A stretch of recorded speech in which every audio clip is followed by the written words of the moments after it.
Good morning, anak! Pinagluto kita ng paborito mong ulam. I love you, anak! Sige po, Nay. Tara, kain na tayo. Parang may kakaiba kay nanay. A few moments later. Anak, ba't ka nagwawalis? Ayaw kita mapagod. Ako na dyan. Sige, Nay. Ako na lang po maghuhugas sa mga plato. Ako na din bahala sa mga plato, anak. Ayaw kita mapagod. Ako na lang po magliligpit sa mga kalat dito. Ako na din magliligpit dito, anak. Maglaro ka na lang dun sa kwarto mo. Sige po, Nay. I love you, anak. May kakaiba talaga kay nanay. Anak, eto ATM ko. Kuha ka ng pera dito tapos gumala ka. Nay, seryoso ba kayo? Anak, binilan kita ng pinakagusto mo sapatos kasi mahal na mahal kita. Di ba anak, nagreklamo ka kasi ang bagal ng computer mo? Huwag kang mag-alala dahil binilan kita ng bagong computer. Ito yung pinakamabilis sa lahat. Para sa'yo. I love you, anak. Nay, ano pa nangyayari sa inyo? Nay? Nay! Saan na ba yun? Nay? Hello anak, pauwi na ako ng bahay. Maglinis ka na ha. Wala ka sa bahay, Nay? Sino yung... Anak, gusto lang kitang maging masaya. Masaya. Nay, tulungan niyo ako, Nay. I love you, anak. Nay! Yes, anak? Si tatay po kasi nakita ko po ng isang araw may kasamang ibang babae. Humanda yung tatay mo sa akin. Few moments later. Mars! Uy, Mars, anong ginagawa mo dito? Mars, may problema ako. Ano yan, Mars? Pinalayas ako sa amin, Mars. Hala, bakit ka pinalayas? Nalaman nila na buntis ako. Buntis ka, Mars? Mars, di ko alam gagawin ko. Kalma ka lang, Mars. Mars, pwede bang dito muna ako manirahan? Ha? Ba't di na lang doon sa nakabuntis sa'yo? Yun na nga, Mars. Nandun ba asawa mo? Wala siya dito. Bakit mo hinahanap, Mars? Sabi mo dun sa nakabuntis sa akin. Ha? Si tatay mo kasi nakita ko po ng isang araw may kasamang ibang babae. Walang iya ka, Mars! Nay, alis lang ako, sige, anak. Iniwan niya phone niya. Ano kayang pinag-uusapan nila dito? Mga walang iya kayo. Humanda kayo sa akin. A few moments later. Bakit niyo po kami pinatawag, Nay? Kung hindi ko makikita yung phone ni Kyle, hindi ko malalaman pinagsasabi niya sa akin. Lagot tayo, ate. Kung san-san mo kasi nilalagay phone mo, Kyle? Nakalimutan ko eh. Mag-umpisa tayo sa'yo, Kyle. Nay, puro na lang itlog at hotdog niluluto ni nanay. Mas masarap pa magluto yung kapitbahay natin. Sige, next time, ipagluluto kita na sinigang na hotdog. Ikaw, Brianna. Alam niyo bang nagalit sa akin si nanay kasi dati with high honors ako, diba? Tapos ngayon with honors na lang. Siya nga bagsak nung high school eh. Oo, bagsak ako. Pero top 1 ako ng kinder. Kevin? Wala akong sinasabi Grabe talaga si nanay. Umaga pa lang galit na siya. Tapos utos pa siya ng utos. Bawal ba magpahinga sa bahay na to? Grabe. Wow, wala ka palang sinasabi At ikaw, Scarlett? Yes, Nay. Mga be, alam niyo bang galit na galit sa akin si nanay dahil daw nag-boyfriend ako na maaga? Siya nga maagang nabuntis Di naman ako naggalit sa kanya. May problema ka ba sa maagang nabuntis? Wala akong problema, Nay. Idol nga kita Ha? Anong idol? Buntis din ako. Hoy, wag mo sasabihin kay nanay na pupunta ako sa boyfriend ko Sige na, bye-bye. Hoy, bata ka! Saan ka pupunta? Anay! Gagawa lang po kami ng project sa kaklase ko. Wow! Kailan ka pa nag-aaral na maayos? Pupuntahan niya yung boyfriend niya. Kaya pala pulang-pula yung labi mo kasi tatakas ka. Anay! Humanda ka sa akin. Sasakalin niya daw ako, Nay, Aba! Humanda ka sa akin, bata ka. Halika dito. Anay, hindi na! Nay, nawala daw ni Kuya yung Tupperware mo. Ano? Nawala na yung pinakamamahal kong Tupperware? Humanda sa akin ng kuya mo. Nasaan yan? Lagot ka, kuya. Galit sa'yo si mama. Ano sabi mo, Kyle? Nasaan na yung kuya mo? Nandito ka palang bata ka, Etong sa'yo. Bakit mo pinito yun, Nay? Sabi ni Kyle, nawala mo doon Tupperware ko. Anong nawala? Eto Tupperware mo, Nay, Ay, nandyan pala. Agad ka kasing nagpapaliwala dyan. Tawa ka dyan, Humanda ka sa akin. Few moments later. Boring naman ang pinapanood mo. Palitan natin yung mas nakakatawa. Sige, kuya. I'm asking you to kiss me. Hindi naman nakakatawa yan Bastos yan Ayun na, magkikiss na sila. Hay! Mga punyeta kayo? Ano pinapanood nyo? Anay! Si Kyle, Nay. Siya yung nanonood Kyle! Ang bata mo pa? Ganyan na pinapanood mo? Kala ko naman matino ka. Si kuya yun, Nay No! Simula ngayon, bawal ka na mag-TV!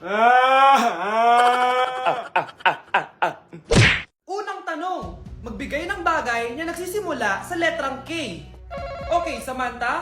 Kuko? Kuko is 3 points lang. Sayang. Okay, ikaw naman, Scarlett. Sisimula sa K. Kifi! Kifi is the top answer! Yes! Okay, next. Magbigay ng parte ng katawan. Scarlett, dahil ikaw ang nakahula ng top answer, ikaw ang mauuna. Pantog! Basic. Pantog is 10 points. Ha? Bakit 10 lang? Samantha, pwede ka pang bumawi. Parte ng katawan? Esophagus! Esophagus is the top answer! Yun! Eto na! Sino kaya sa inyong dalawa ang mananalo ng 1 million pesos cash? Akin na tong 1 milyon. Humanda ka sa akin, Scarlett. Anak, ayusin mo! 1 milyon yan! Mauna tayo kay Samantha. Ano ang bagay na mahaba at matigas? Mahaba at matigas? Tornilyo? Tornilyo is 50 points! Pero, hindi ito ang top answer natin, ha? Okay, Scarlett, may chance ka pa na hulaan ang top answer. Bago ko sagutin yan, Nay, kung nanonood ka man, eto na yun, Nay! Mananalo na tayo ng 1 milyon! Go, anak! Ang bagay na mahaba at matigas ay... Opo mo sumagot, anak! Sayang yung 1 milyon! Mga anak, aalis lang ako, Maglinis kayo dyan. Bye, Nay! At dahil wala na si Nanay, ako ang bago niyong boss. Kaya sundin yung mga inuutos ko, ha? O Kyle, ikaw na magugas ng mga plato doon, ha? Wow, lakas magutos, ha? Aba, nagreklamo ka ba? Brianna, walisin mo yung mga kalat dito. Pwede ikaw naman. Walisin ko mukha mo, eh. Ano sabi mo, babae ka? Hoy, ikaw, Miguel. Ikaw gumawa ng assignment ko, ha? Ang lala ng babaeng to. Sa bobo pa papagawa ng assignment. Matutulog lang ako, Dapat pagkagising ko, tapos na lahat yan, Nakakainis si ate. Sobrang tamad na. Dami pang inuutos. Ano magagawa natin? Favorite kasi ni nanay yan, Isumbong na natin niya kay nanay. Hindi pwede inaalipin niya tayo ng ganito. Anong isusumbong, ha? Akala niyo hindi ko kayo naririnig? Magtrabaho kayo doon! Tama na, ate! Sawang-sawa na kami. Puro kautos. Malinaw naman sa inyo, di ba? Na pag wala si nanay, ako ang boss. Sinong boss? Ha? Wala, nay. Actually, kakatapos ko lang maglinis ng bahay, Luh, sinungaling. Scarlett, huwag mo na ako lokohin. Hindi naman talaga ako umalis dito. Sinisigurado ko lang kung naglilinis talaga kayo lahat. At tama nga yung sinasabi ng mga kapatid mo.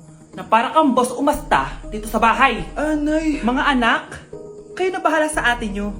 Utusan nyo ng utusan yan.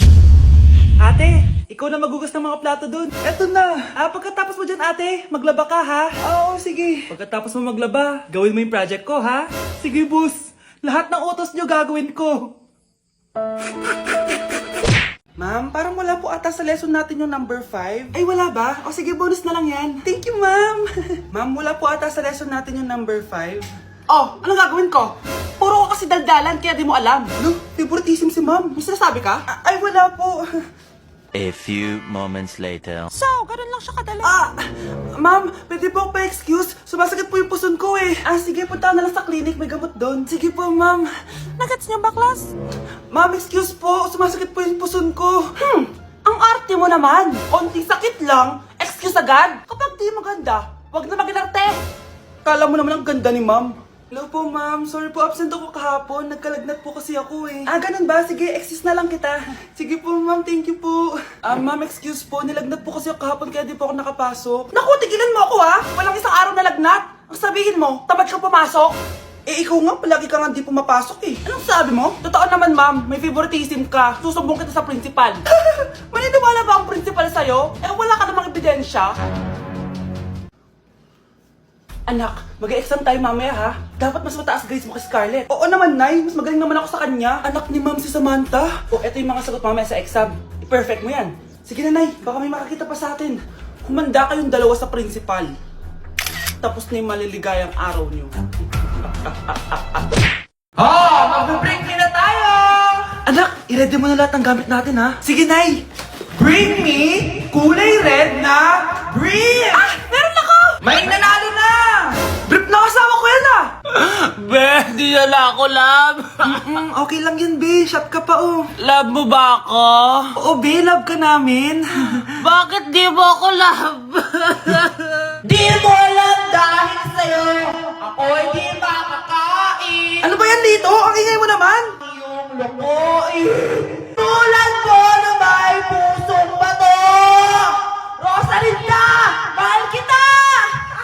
mamaya daan doon kina Kumari ah. Di man lang ako in-invite.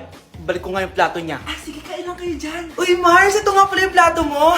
Babalik ko na. Aba, salamat naman at binalik mo pa yung plato ko. Last year pa to ah. Ngayon ko lang naalala, sorry. Mukhang masarap yan, Mars ah. Pengin lumpia tsaka spaghetti.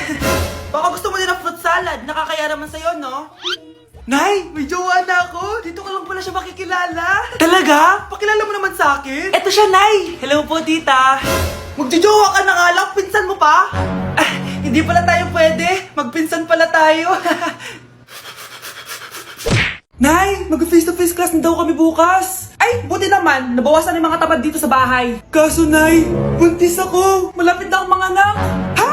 Alam ba namin yan, anak? Buntis ka pala, di ko alam. Anong gagawin ko, Nay? Kaka-cellphone mo yan eh. O sige, kakusapin ko teacher mo. A few moments later. Ah, pasok po kayo. Ah, ma'am, makikiusap po sana kami. Nay, manahim ka dyan. Ah, tungkol po saan? Ah, may tumor po kasi sa tiyan yung anak ko, ma'am. Hindi po siya makakapasok sa school. Ah, ganun ba? O sige, e-exempt ko na lang siya. Salamat po, ma'am. Tara na, anak. Ang sakit ng tiyan ko. Anong nangyayari? Wala po to, ma'am. Nay, mga ngalak-rata ko. Ba't ngayon pa? Umiri ka. Ano ba naman yan? Sige, ire! Ayan na, malapit na! Akala ko ba tumor? Ayun na, ayun na! Grabe na talaga yung mga bataan ngayon. Nagsisibuntisan na.